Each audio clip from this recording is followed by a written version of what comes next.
This 2022 article here says that the last time Derek's church, Christchurch Destiny Church, filed a tax return was back in 2019. Checked out the situation. What the article says here is true. Even the part that said there was only 2 staff paid and only $30,000 each for the year. I assume one of those staff members must have been Derek Tate, as he is the senior pastor. And all I can say to that is, when I look at how Derek and his family lives, even his children, owning expensive houses and the cars and the boats and the Harleys and the batches and fancy holidays, I can't help but be super impressed at how he's managed to stretch that $30,000. That's some spectacular budgeting skills. I did notice the manse cost that Derek claimed against his 2019 tax return.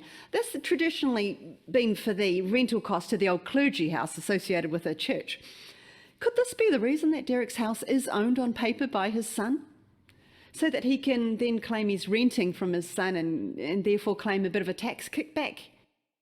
I've noticed Brian's incredible home is also owned by his granddaughter. Interesting. Actually, while we're here on the issue of taxes, let's have a wee talk about Auckland Destiny Church.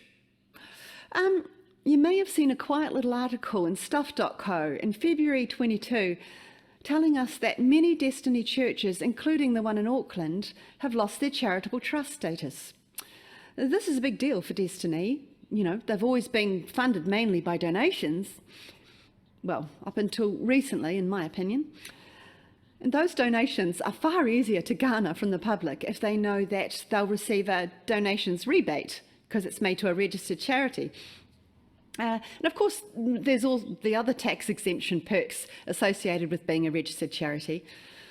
They were removed from the register because they failed to file their annual returns, but this is a situation that could have so easily been amended, you know, by filling in the missing returns, 2020, 21, 22, and then they could have appealed to the High Court to be reinstated once those returns were filed.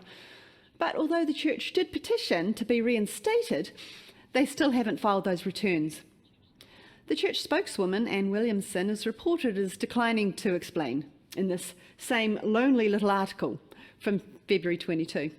And it appears that nothing more has really been said about it ever since. Are Brian and Hannah choosing to forego their tax-exempt status in order to avoid filing those returns? Or is it something to do with the most recent trust setup, last time they got into tax trouble in 2017? I need to say these are not accusations, they are just questions.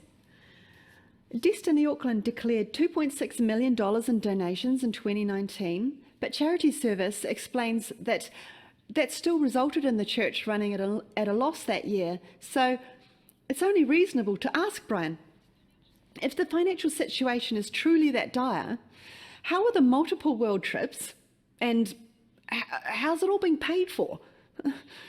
How do you afford birthday bashes like the one you had in February this year if your church is running at a loss?